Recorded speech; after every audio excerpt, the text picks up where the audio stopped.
Your business model. Tell us about your business model. Do you charge hourly or fee-based? Is purchase fee dead? This is a lot of questions. Are you transparent about your pricing, and how do you speak to your clients? Okay, hi everybody. Hi. So I have a unique setup for my home furnishings purchasing that I do for my business. So I bill my clients through Ivy. I have my own Ivy account, and I bill for design time. I do, now I'm starting to do flat rate, and I'll name a price for the project. It's this much for me to build you and design new construction, and then it's this much for me to design the furnishings of your whole house. And then if it's both, then it's this one gigantic number. And then I collect retainer, and we clock hours in Ivy, so the client can see it from the other side. So we talk a lot initially about transparency, that they're able to watch us, and we will clock in, and it will say, you know, CAD work, review, pantry dimensions. CAD work, review, master closet layout. And they can watch that time go. Which has been really helpful for my business. The other side of that is my business partner owns a retail store. So she is my only source for home furnishings, and I'm a buyer for her shop. So anything I want, she'll source, and they run their own Ivy on invoicing, and my clients pay directly through that Ivy. So they do my billing, they do invoicing, they track damages, they warehouse, they do all of those things. And then I commission. So you don't have to do any of the dirty work? Is that what you're saying? That is correct. Dream business model right here. Right? It's pretty freaking dreamy. So now, since you have a store, you need to get other designers to source exclusively through you. You'd be happy to pay them. Right? You'd be happy to commission people to sell your furniture, right? So that's kind of my business model. A huge thing that I do that's really important, I think, to share with you is to talk about money often and early, and really try to avoid the temptation of young businesswomen, which is to oversell and underdeliver and promise it won't be that expensive and it won't take that long. Because the only thing you've done is delayed you getting in trouble, because you will get in trouble and you cannot do it faster, and you cannot do it for no money, or you wouldn't be in business anymore. So I lead with, it's going to be super expensive and it's going to take forever. And if you're in, then we're going to do it the right way. So the key takeaway there is charge your worth and know your value, and that's something that we talk a lot about, and we've talked on panels before. I actually was talking to Christopher Kennedy yesterday, and he said that he had put in a proposal and he got kind of cold feet, but then he had called you for reassurance. It's so cute. And I've had similar situations with this with Christopher, and I text him and I'm like, Christopher, up your rate, charge more. Put that $10,000 fee in. I feel like his business coach, but I'm his friend, you know? Yeah, we're here to make money. Exactly. At the end of the day, if you're not charging that, once you go through the project, you come out of it and you're, why did you do this? That's right. It's a total waste of time. Yep, I totally agree. And offering advice to other designers and people like you who are here to learn and invest in your business, and anything that I've sort of learned along the way and figured out. And it is not everything. I have so much to learn. I learn every day. I get myself in bad spots. I get in trouble with clients, and all of that still happens. Not just because my business is successful doesn't mean that it's flawless. But what I have learned, I'm happy to share. So I wish I had, I wish I knew how to find things like this where I could have learned and maybe not learned the hard way, and not have taken so many years to start becoming profitable. But now that I am, I'm happy to share. Yeah, and what's awesome about you too, Lori, is that you have made those mistakes and you're willing to share those mistakes, and you've even mentored Christina and Barette, who I'm sure they'll talk a little bit about too, in their process. And that's so cool to kind of give back in that way of, hey, look, I lost lots of dollars, and let's put those dollars back in your pocket. Yes. And I think so how did you learn, how long did it take you to get to that point where you really figured out your business model? Because I think that's what designers struggle with a lot, is there's, you can charge hourly, you can charge flat fee. I always tell designers not to charge by a flat fee because they don't know how long something's going to take them, right? Right, and people have asked in the past, and what I largely say is, I cannot know how much the flat fee is because I don't know how you will be paid. If I don't know if you want me to come by the house twice a week, I don't know if you want to stop by my office, I don't know if you want 18 reselections of a chair. So if you're fast, then the number's low. if they're like, why do you keep billing me? I'm like, quit calling me. It's super easy. This is commerce, right? If you stop, so I try to set an expectation, but now that I am doing flat rates, I feel like if they can swallow it, then we're smooth. We're good. I have an understanding that they need the level of the design work that I'm doing, the project that we're working on, and there's a real understanding of my value and what I pour into their project and the heart that I'm going to offer. And once we're to that committed point, then we usually have really, really positive experiences after that. And then you're kind of weeding out the clients that you should say no to, because if you come in... And now I offer a lower tier option. So you can work with Mrs. Paranjape, which is me, or you can work with Team Paranjape, which is an hourly. And you get the look, but I'm not in the meetings. Interesting. I like that. And we do it all over the country. Okay, I like that. And Kristen, what about you? Hi, how are you guys? That was so brilliant. Oh, I loved it. We are very similar. Those are so many questions. Tell me what I'm supposed to be telling them again. I know, it's a lot. Sorry. Business model, time management. Business model, do you charge hourly or fee-based? Is purchase fee dead? Are you transparent? Got it. We are totally transparent. Just because we don't have time to fudge the numbers. We really don't. It's just so much easier for the way that our model works to just be totally transparent. We have found with the amount of consumer information that's available on Google, they can find anything in 2 seconds if they want to, so it just avoids that sticky conversation. So we are totally transparent.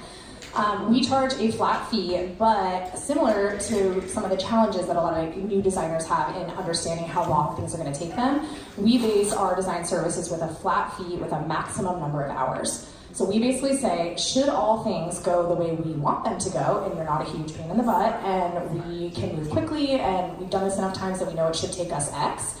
And again, all very transparent. We have 100 hours allotted to this, and when we're at that, let's say halfway point, and this is kind of the pitch that we're telling clients when we're talking. When we're at that halfway point, we are having that conversation. Like, hey, we're pacing for not even close to halfway, and we are halfway through our hours. These are all the steps that we still have to get through before this project is finished. These are the ways that we can combat some of those additional fees, and these are the ways that we can move faster. You can stop calling me. You can respond. You can stop telling me that your friend told you to do this. You can stop telling me that you're going to Greece and now you want your whole house to look like Mykonos, and we're halfway through the project. These things have all happened. So as long as you are, I totally agree with what Lori's saying, as long as you are upfront with that and you're telling them that this is going to happen, then it's just a totally different understanding when you say, hey, like, there's going to be additional design fees. And there have been a couple times that we have had clients say, look, like, I don't have any more money for design. And then we are totally helpful with them in saying, okay, let's do this. You handle this meeting. You make sure you're there to let this contractor in. Let's stop changing the tile. You know what I mean? And we're all kind of moving toward that finish line to where they feel like we're not spending their money frivolously. We really don't want to reselect. Really, we don't. Like that. So it really, yeah, let's go back to the first design shocker. So it really helps, and I have had clients say, so what if you finish and there's hours left? And we're like, okay, well, that's never happened, not once, and it's never going to. So it's kind of like, if our efficiency can allow us to take more projects, and I like to think that if we're finishing with hours on the table, it's been like flawless, and we should be rewarded for that. And it totally works. In terms of purchasing, we have a retail shop and our own warehouse that we manage. We're full service online and also a brick and mortar. So all of our accessory purchases to furniture, everything runs through our shop and through our firm. So there is a lot of background work, and Lori never told me that she just found a friend. So that would have been exciting. So there's a couple ways that you can do it very successfully. But the flat fee has really worked for us. I have never charged hourly, so I definitely don't think I was... Did you ever burn yourself on hourly?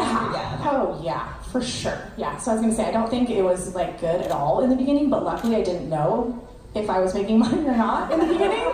So don't do that. So make sure that you kind of track your hours and you know where you're at. And unapologetically, and you can listen to our new podcast, shameless plug, if you search it on iTunes or Spotify, it's under the Lifestyle Company podcast, and we talk all about design and business and life and all of these lessons that I've kind of learned.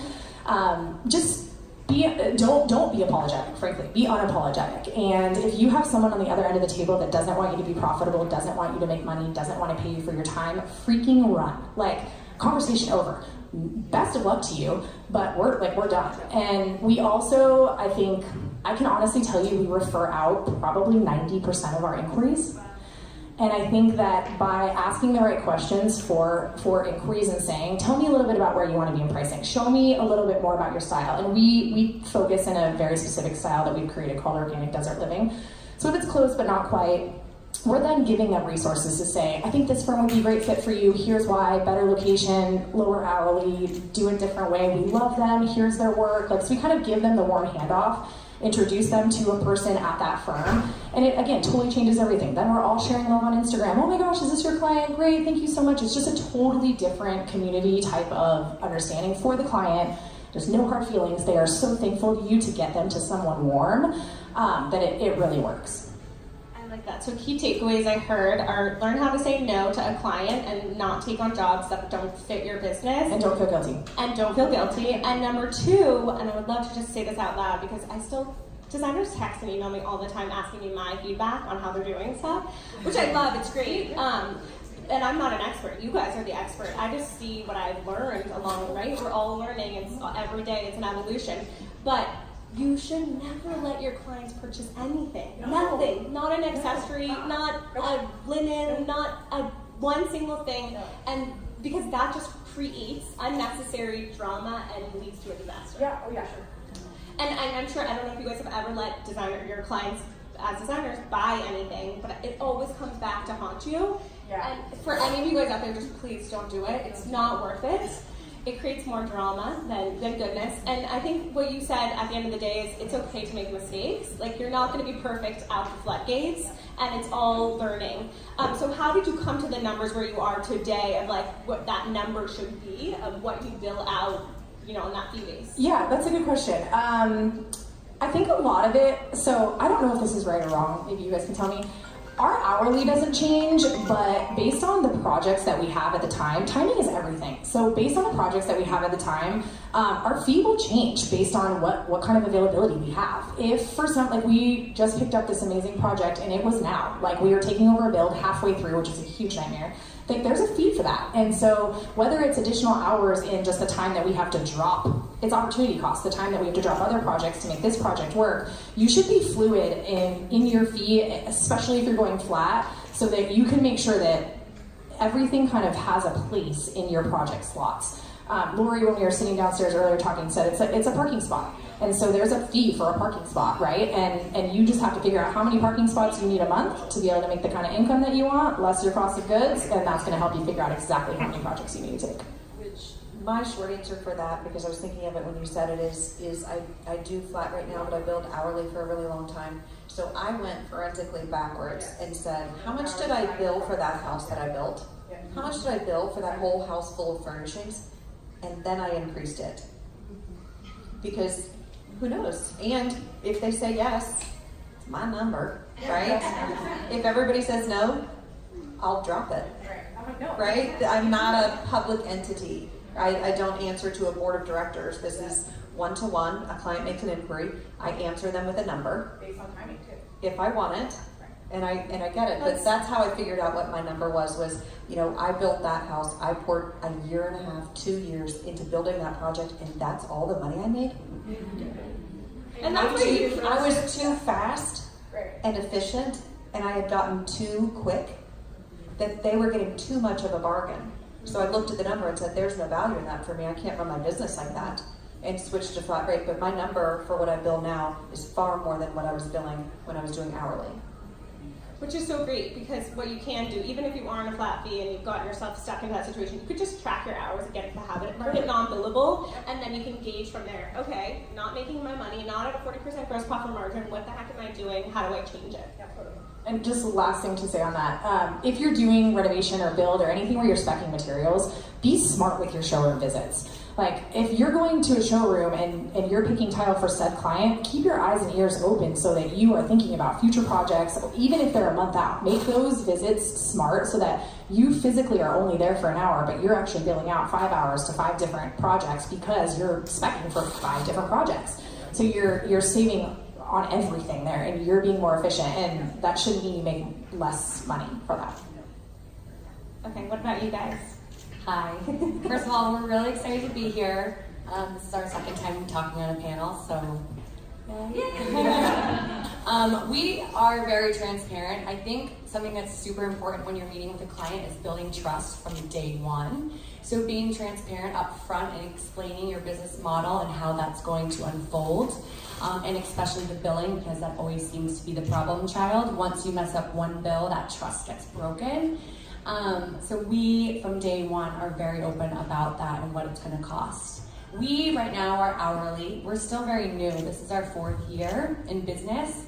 So we are still very comfortable billing hourly. We've talked about doing flat rates, but we haven't really figured out those contingencies yet that are going to save us from losing a lot of money. So right now, we know exactly how our projects lay out because we work hourly, and like last year alone, we had 75 projects. And so with that amount of projects in 1 year, it was easy to understand how our hours were spent. Something that our model is based off of is that our design team is of 3 people. It's myself, my business partner, Christina, and Emily. We bill as one person. So whether one of us is working or 2 of us or 3 of us, it's just one hourly bill. And I'll be transparent about that. We charge $250 an hour. We do try, though, to all be working at the same time on different projects so that we are kind of triple billing, but we're all doing different things. Emily is our technical side. Christina and I do not come from a technical background. We are not trained designers, and we actually started this business completely blindfolded. Completely. We never thought about, how much money we were going to make or even how to make money. We just kind of followed our hearts and went with something that we really loved doing. And thankfully, we were actually able to profit after year 2 pretty well. But going back to the business model, there are 3 of us. Christina and I are the principal designers, and we are the only people on the team that is really doing all of the design work, most of the client facing, all of our marketing. And then Emily is at the computer. She's working on the clock every single hour of the day. There's not an hour that doesn't go by where Emily's not clocked in for a client. And she's doing all of our technical side. So she does our renderings, our CAD drawings, our schedules. She'll do some project management, but she's literally at the computer, and she's amazing at that. Then we also have our own warehouse. So we're a little unique in the sense that we have a warehouse, but we're not a design shop. We were lucky in the fact that we had this opportunity to get a warehouse, get our trucks, and put our office in there. So it's not some bougie space for our clients to come, but it's more to be practical about receiving and inspecting all of our goods and being able to have a real turnkey business model, which is what we want to bring to our clients.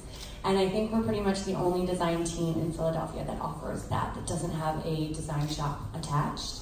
A lot of them use a third-party delivery company or warehouse, and that gets to be really expensive. And unfortunately, our clients don't want to spend that even though they need to. So we've built it into our model. So what we ended up doing was hiring an administrative. That is our Ivy, actually. We have a girl, Chelsea, on our team who is on Ivy every single day. She does all of our financials. We don't touch any financials. She's in charge of the Ivy. She's in charge of ordering, invoicing, returns, inspecting, receiving, and doing all of the logging for what's in and when it's going to be out. We do a big reveal for our installs, so Chelsea's in charge of putting all that together to make sure that it's in-house before we go and do our reveal. She's in charge of making sure the guys are loading up the trucks. Our warehouse fees also included in Chelsea's percentage, which I'm going to explain, and our delivery truck that goes to the one install day, delivers the goods into your house, unpackages everything, and takes it out. All of that plus Chelsea's an 8% admin fee on your goods invoice. So say you spend $100,000 on goods, you got an 8% on there as well for all of that. We also do. How did you get to the 8%? Sorry to interrupt. So we started out with 5, and we did some research on what other companies were charging for. Do you have the Ivy Facebook group? I think I saw you ask you. So we did research on how much people were paying for a third-party receiver. So we started with 5%. Also, given that we are still very new in the industry, Philadelphia has, a lot of designers. It's a huge design group, but a lot of them are older than us. It's very traditional. We were coming in kind of fresh-faced with a different design look, a different model. So we kind of tested out 5, feeling that 5 covered our costs and we still profited. Then we started realizing how much work it truly became. So then we upped it to 8, and now we're going to be upping it soon to 10. But again, that's with the growth of our business. We started out small budgets, now we're at, medium to higher budgets, and then hopefully, sometime in that near future we're at that really high budget where that's not even a question about that 10%. But yeah, so that is our business model. We do also have a lower end Widell and Boschetti design, which is called Designs on Demand, that we actually developed in year 1 of our business. And that was to reach clients that didn't have the means to hire a designer, or they weren't local, but they really did enjoy what we were doing. So it's basically our virtual design. We do everything, all the design work. There's no correspondence with the client except for an initial mood that we send over based off of the phone call that we have with them. And then from there, we just send it all over to them. They still buy through us, so we still make that profit on that product, but we're not in charge of installing it or making revisions or having correspondence with them. And if they want any of that, it's just an hourly charge to add that. So it's all a How card. much do you charge for the virtual service? It depends on what the room is. But we start at $2,500, a room, and then it goes up from there. So it's like at our minimum of 10 hours. And you're making money off of that? Yes. Okay, cool. We just signed on one yesterday, and it's actually gonna be very profitable. So we were like, well, that's it's a no-brainer. How many hours does it normally take you? So we work really quickly because there are 3 of us, and she'll tell you I'm like Speedy Gonzalez on the computer in terms of design work. Sometimes I have to fudge how much time I actually took because I can design a room in 5 minutes. But so this will not take us very much time at all. But there's no correspondence, going on either. There's no presentation time. It's just an email, and we're sending all of that. So the time is basically half of what our full service usually would be, even if less than that. But we're usually billing at half. Got it. And when you bill out the $250 an hour, is that for just you or is that for both of you? No, Like, it's for our whole team. So we are called a design team on our IV hourly billing, okay? So the client sees design team. They don't know whether I was working, Christina was working, or Emily, or all 3 of us were working. They just know that the design team was working. And it will have a description of what we're doing at that time. So there's no question. There's really no question. But it could be like 1 hour, it could be 3 people actually. Exactly. So we're 1 person, yeah. But we try and really, right now we have 30 projects, and they're all large-scale projects, so it's really difficult to all be working on one project at the same time. So most of the time, we're all working separately. However, the vision is there. Christina and I are very in sync with our vision, whether I'm designing the whole project or she's designing the whole project. We really, truly are in sync. So I think that it works for our model and for our team, but I understand that maybe that doesn't work for everyone. With our pricing, though, just so you know, we do an IMAP markup. So it's a fair market value cost. It's what you find online. A lot of our clients, unfortunately, they do shop. And they go online and they'll say, I found that Arteria's light, and it was $1,600. And I'm like, well, that's exactly what you're paying. You're not paying any more than that. You're not paying the MSRP, you're paying the IMAP price. And you're paying for our time to do all of that and design all of that for you. And then they're fine with it. It's just explaining what you're getting. And if they don't want to pay your fee or your markup, like you guys were saying, bye-bye, see you later. We used to be really scared in the beginning of saying no. And now I'm like, easier. There's the door. See you later. And I honestly Always come back. They always come Come back. on. Yeah. We said no. Get away. yeah, I'll because change for you. I'll change. You're like, no, you won't. no, and they don't. They don't. Right. They No, really don't. They never do. We're dealing with this now. I was actually telling Lori, we just saw Lori for the first time in a long time, and she's like, how are you? And I'm good, usual. Except for we're dealing with this one client who's the mother of our client. We just designed the whole room, her whole entire house, renovated the whole thing, designed soup to nuts. She paid for it. The mother paid for it. So she knows exactly how our business model is. Not to mention, I told her how it was at another consultation that we had with her to design her house. So she knows that we collect all money up front. We're not even talking about big dollars here. It's a very small invoice. However, she sends a percentage of the invoice. Not the full, just a percentage. She just made up. Even though she knows that we collect money in full. Even though she knows we collect money in full. She goes back, I've worked with designers for 25 years, and I've paid percentages. And so, of course, we're like, is this even happening right now? The lady is buku dollars. We know she has the money, so just pay the invoice. It's not even a question of that. But it's really rude to our business model because you signed on to our business model exactly knowing this is our business model. This is not our first go around of this, okay? And we just spent hundreds of thousands of dollars with your daughter that you paid. So you know you paid for it in full. So I don't know why on this invoice there was pennies for you. You all decided to pay, pennies on that pennies.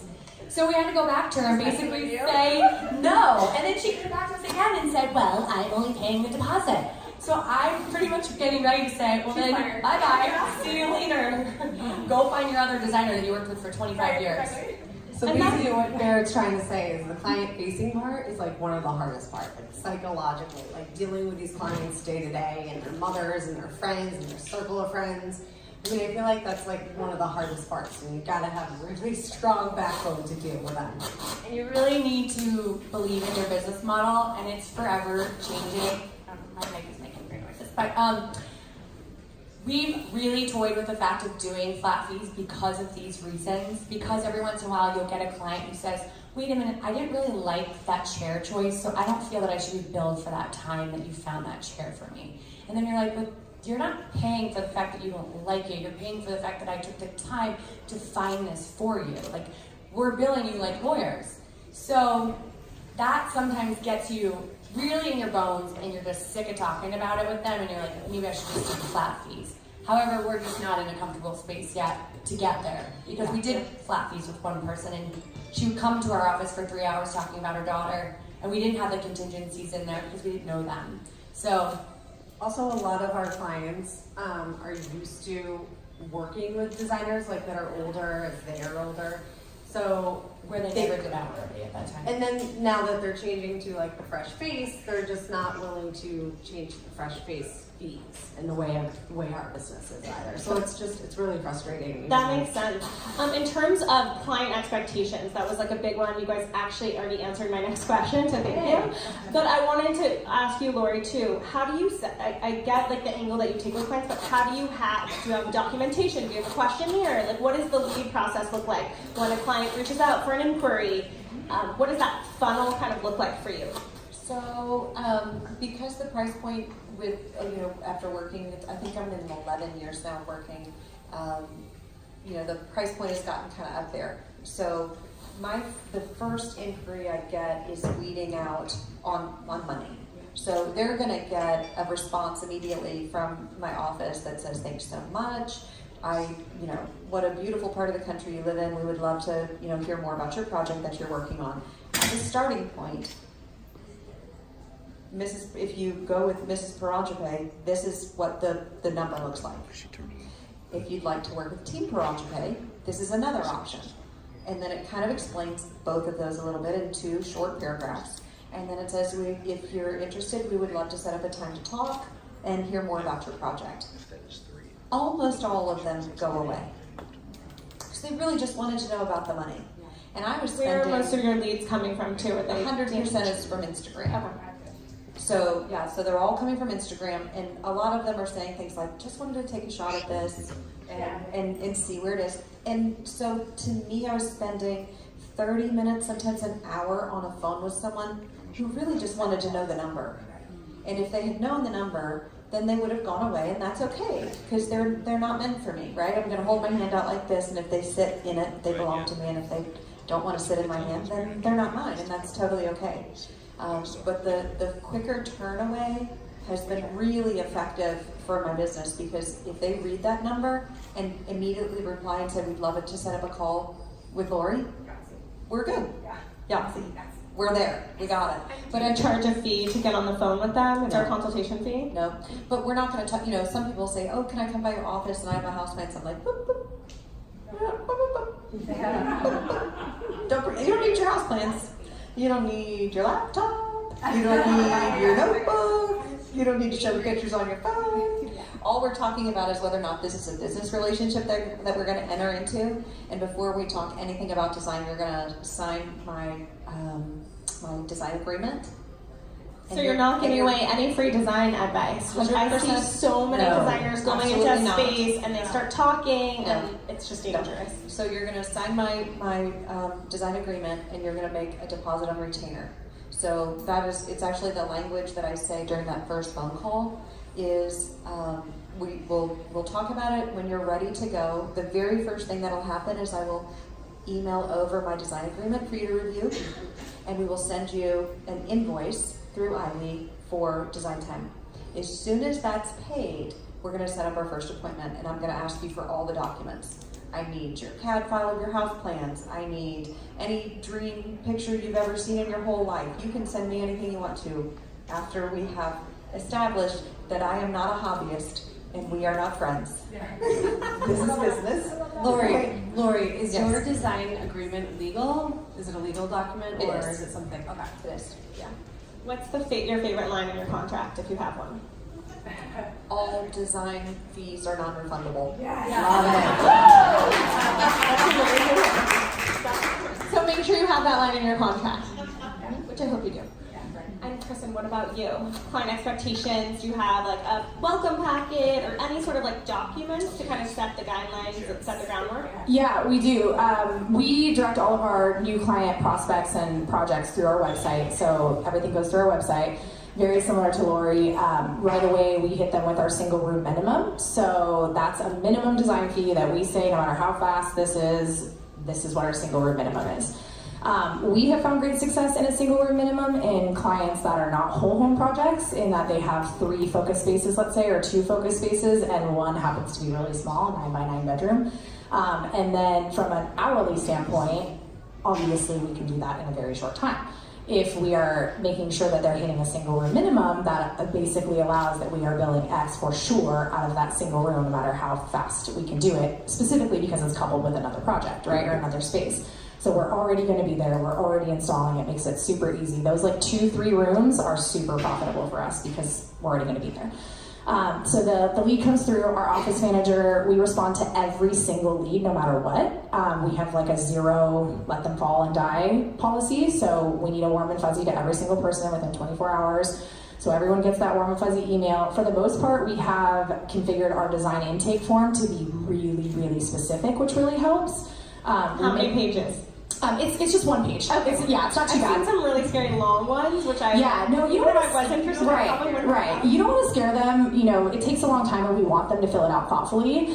But a lot of people try to skate to like the contact us page where you can just like free type, and then we're like, hey, can you go back to that? So we ask them their budget, their timeline. We make them send an inspiration board, a link to an inspiration board or a photo.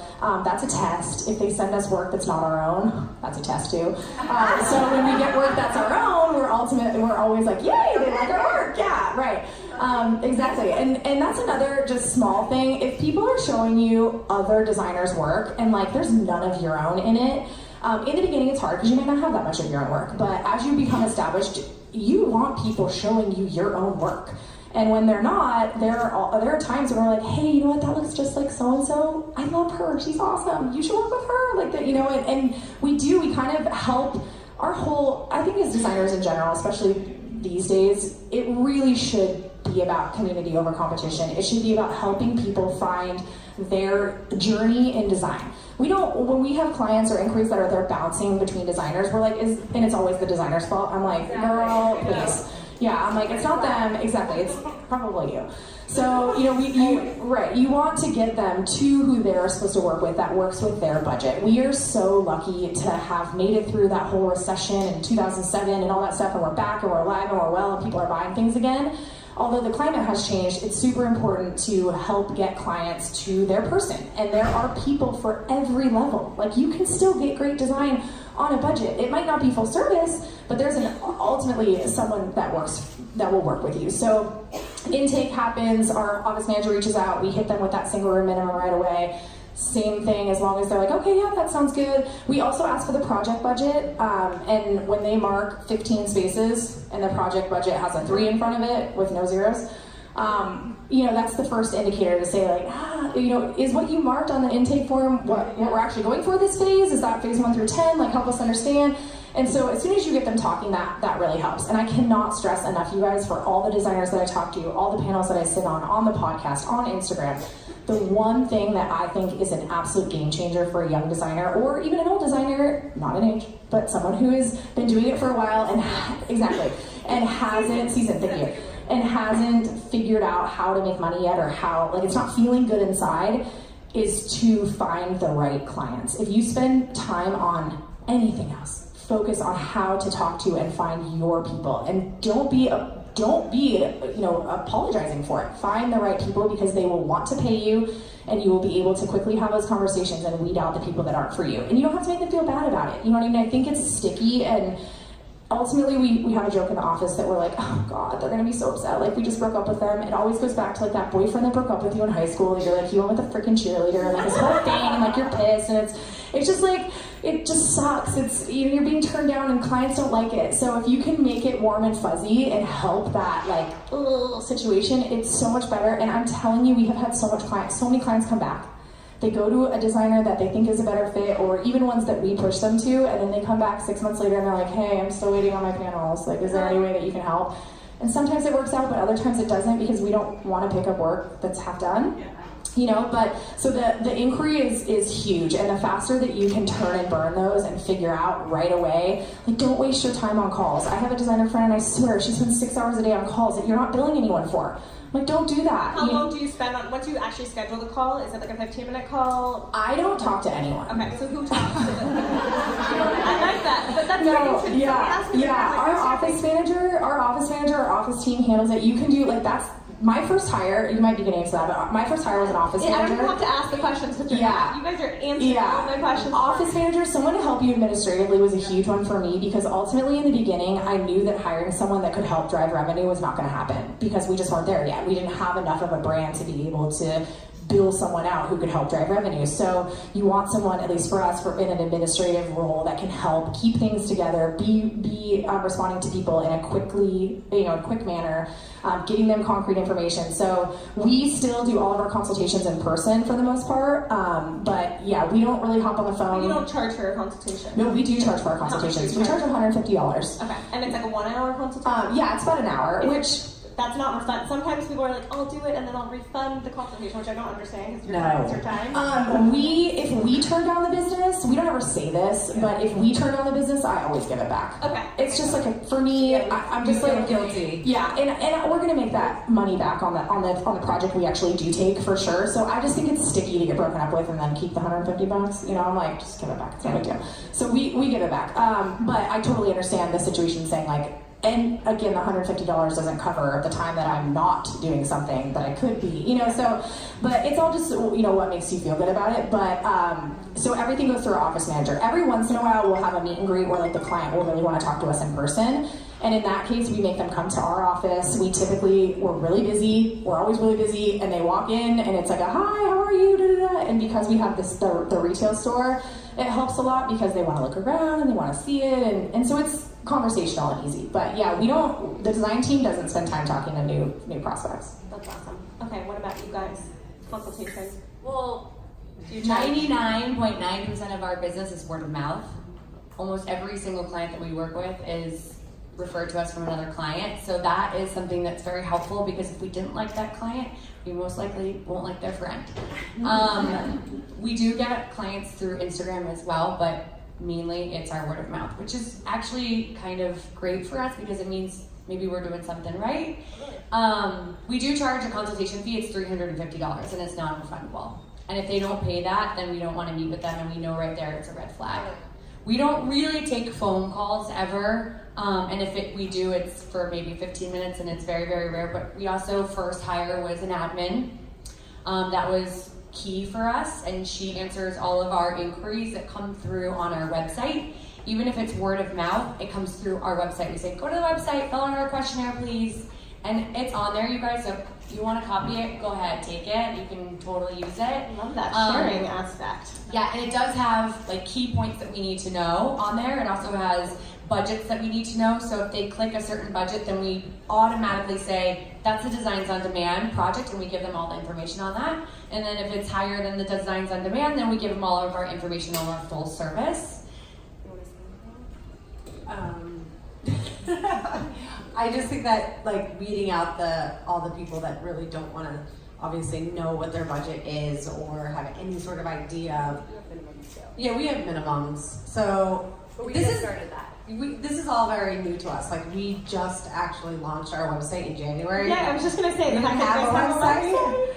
a website. We felt it wasn't right to have a website until we had the necessary projects on there that we could showcase. Only a certain amount. I think we have what, 10?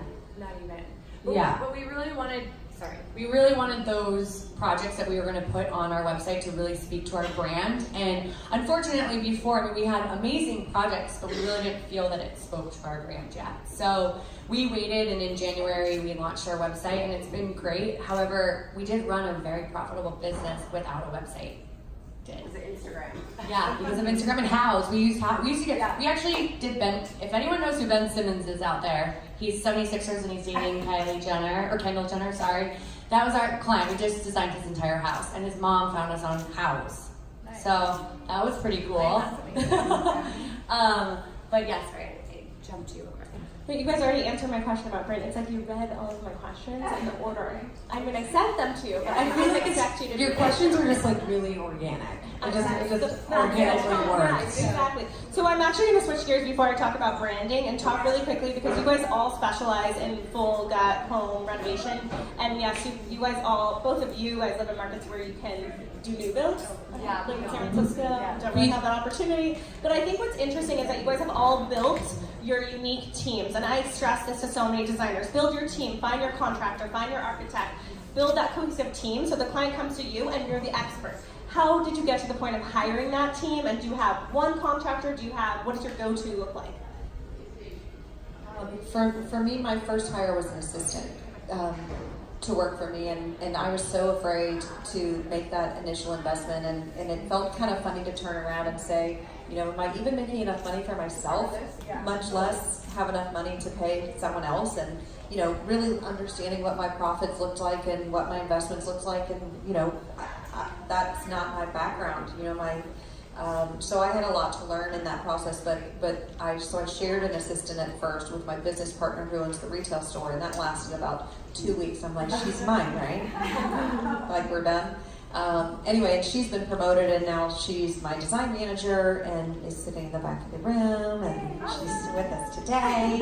And then I just hired a junior designer. Sydney is back in the back of the room also. So my team is 3, and then my business partner has an operations manager, a bookkeeper, you know, front of store, all of those things, and then we lease warehouse space and have delivery. So it's kind of again, it's a little bit of a different setup for us, but one little thing I wanted to note about all of the things that we've talked about, and I kind of had that weird feeling of me, young designer me, and early in my business me, is me saying I'm trying to turn away business, and you saying that, and we're trying to qualify our clients.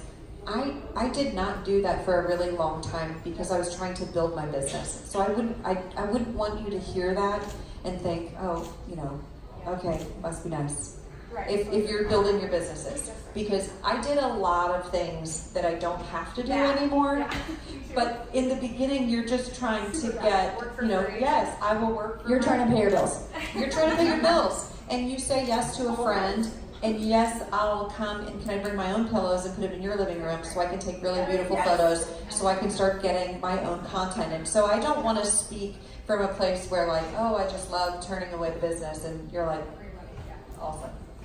We literally just started turning away business, and we used to give away all of our trade pricing until Lori like whipped us in the behind and said, "What are you doing?" We said, "I don't know. We don't know. We literally don't know." That's true. It was 2 markets ago, or like 2 years ago when you guys were in the audience, and I was actually sitting on the panel first a little bit, and I remember you guys asking that question. But it's an evolution.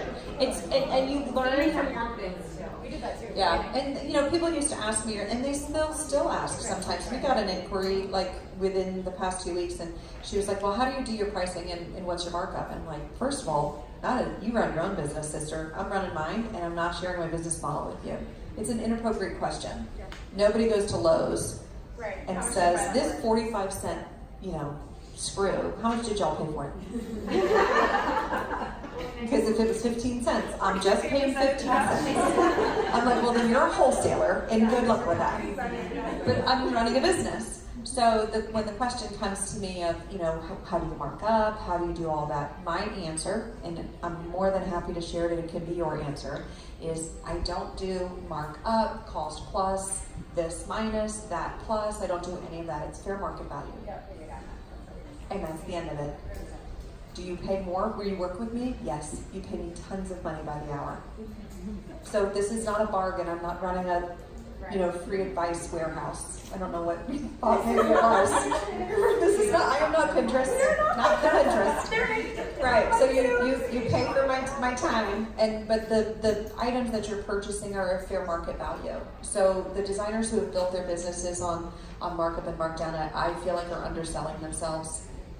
And giving And also, away you their come time. to market, you do the research, you know the products, you're picking the best of the best, and that's nobody needs to know what. It's the same thing. You do go to Nordstrom. Do you charge a credit card fee? Like, you just pay for whatever that shirt is. And we even tell our clients this all the time. Right, yeah, it is what it is. And then it's an answer, there's no apologizing. Right. There's no apologizing after that. It's just fair retail. That makes sense. And Kristen, what about you? Building your team out, your kind of first hire that you would recommend if people haven't hired yet, or what you would outsource. It doesn't, just because you hire or you bring somebody on, it doesn't mean you have to bring them on full time. You can outsource them. You can outsource social media, hire somebody for 15 hours a week or 5 hours a week, whatever. Outsource your CAD drawings, whatever. Bookkeeper. What do you think? Yeah, bookkeeper. Bookkeeper. I think Yes, that's like bookkeeper. number one. Yeah. Lori actually told us that too. Yeah, for us, I think it's really important for each business owner, and I talk about this all the time. Think about, as cliche as it sounds, start with the end in mind. Like, what do you want out of this whole thing? Do you want to do 5 projects a year and make like a little bit of money to be able to, go on a vacation? Or are you trying to build a business that is going to employ other people and you're going to try to build them up as great designers or leaders in the industry? Like, what do you want out of this? Because I think the difference in this industry specifically is really unique in that you can be really profitable and do 5 projects a year and stay at home with your kids or travel or whatever. And it doesn't mean that you're not as successful as another designer. It's just what you want out of design. And we are so lucky to work in an industry that has that kind of flexibility. There are not very many doctors out there that are running private practices that are taking 5 patients a year. Like, you know what I mean? So I think there's a lot of range. So for me, I always knew that I wanted to build a firm and I wanted to employ people and I wanted to help other designers become a part of our team and establish their craft. So, but I'll tell you what, hiring is awful. It's horrible. So like, hiring. Oh, terrible. Like, it took me a good, Kylie and Rachel are 2 of our designers there in the back, and we are also a design trio. 3 is like a really good number. So yeah, for us, the 3 of us, they've been with the lifestyle company for about 1.5 years, and until then, it was bumpy, y'all. It was bumpy. Like, I had a project manager that probably cost my company $30,000 over about 6 months of horribleness. Yeah. And it's just one of those situations. It's like, I still am thankful as hell that I made it through that my company was able to recover from that kind of cost challenge. But it's hard. So just think about what you need and really pair out what you are not good at. Yeah. Honestly, there was a point where I wanted to learn CAD. I'm a self-taught designer. I went to fashion school. I really thought that there was a point where, like, I needed to know CAD. All these other designers know how to do this, and I'm like, I hate CAD. I don't want to learn CAD. Like, yeah, I don't want to learn CAD. And literally, My team does. exactly. I got like a trial, and I opened that up, and I was like, oh my god, I feel like I'm flying a plane, and this is not for me. I cannot do this. And I put it off for like probably 3 months, and then I started really feeling like, okay, I have to get a technical designer. Rachel came, and she's here, and we'll never let her leave. And same with Kylie, and so because our team really works in that way, it just works. You have to find people who have a unique skill set that you cannot, no matter how many hours you have in the day, you're not going to do, you don't want to do. You will get to a point in your business where you're like, I don't want to do that. Can I do that? Sure. Do you have green money? Sure, but I don't want to do that. That doesn't make me happy. That's not fun. Yeah, exactly. It's just not where I want to be. So first hire for me was an office manager, then a design assistant, then designers, then retail, then logistical people, project manager, project coordinators. And now data warehouse and a lot of logistics help also on our team. So for me, definitely starting was that office admin person was a game changer. And then when in terms of like doing construction, do you guys use the same contractor? Yeah, no, we don't. We have a couple different contractors that we use. We only work with generals. So there is a huge amount of liability out there. I've been sued. It's not fun. and you want to make sure that you have a strong team with you in terms of contracting. Every state has different regulations. Thank God in Arizona, we have a pretty strong registered contractors, so they have to be licensed, bonded, and insured. But doesn't mean that there aren't a lot of people out there operating without those licenses. So we won't work with a client that we call I got a guy.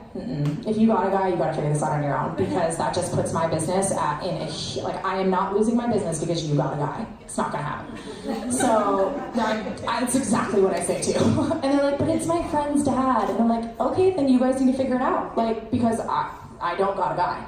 We got a team, and they're licensed, and they're bonded, and they're insured, and that also was a big game changer. And that also helps you with budgets, because it takes a little bit of a budget to be able to afford full service design and a licensed, bonded, insured general contractor.